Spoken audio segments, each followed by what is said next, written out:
Yung labi po ni Captain Mocalde ay dumating po kahapon po dito po sa Kamkrame at mananatili pong nakahinla yung kanyang labi dyan po sa ating PNP mortuary hanggang Wednesday po.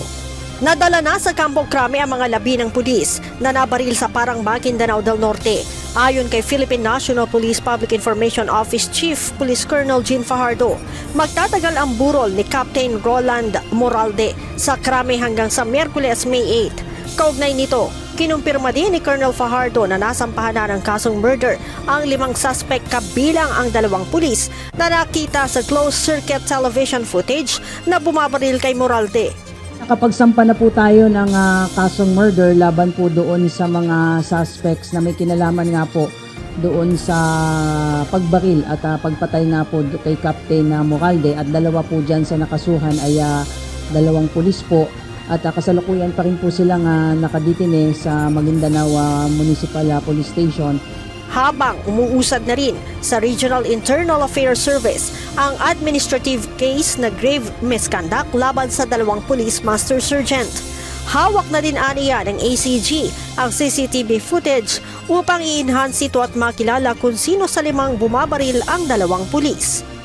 Para mas malinaw po yung magiging video po ng mga suspects po na nakuhanan po ng CCTV footages po. Being a police officer, instead of diffusing the tension during that time, ay sila pa po yung tinitignan natin na maaring nagbigay pa ng mas lalong mabigat na dahilan para mapatay pa. Kung mapapansin niyo po doon sa video, bumagsak na po yung pulis po natin, nakabagsak na po siya. Instead of helping him, ay pinagbabaril pa po ito.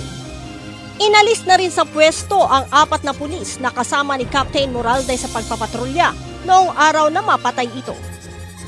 Base po sa initial investigation ay may 4 pong kasama itong si Captain Mocalde prior to the incident at nagpababa nga po ito sa palengke, kaya yun din po ay subject ng investigation po ng Internal Affairs Service po ng Robart para alamin kung anong nangyari at hindi man lang nila inalalayan or rumisponde nung nagkarinig po sila ng putukan doon sa area at bigla po silang nawala. Nirelieve na po itong mga ito subject sa investigation po, ma'am.